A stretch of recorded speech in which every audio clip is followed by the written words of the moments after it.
Talakitok guys. Pangpaksiw siya. Mayroon na kaming pansigang ngayong tanghalian.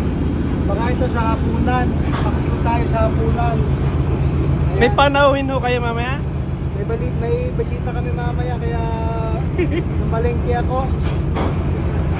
Tali pa ba? Libre lamang ito guys sa troso. Pagka umali na kayo ng troso, mayroon kayo nakakasamang ganito guys.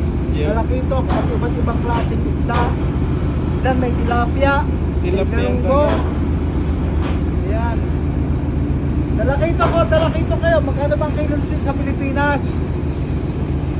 Yan guys. Talakitok. Ang paksiw. Hapunan. Matagalin pa ba ang laman loob nito? Pag hilaho ng hasang, dala na ho yan. Tingnan mo ha. Baka madurog. Tingnan mo, wala na yan mga hasang kasama na bitoka. Natanggalan mo na ba itong iba? Ay sus, malinis na yan nasa ibabaw. Ay, sa akin pala. Sa ilalim mo ang iyong tirahan.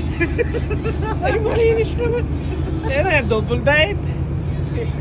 Malinis na eh. Ayan guys. Sagana sa isda dito. Okay, good morning.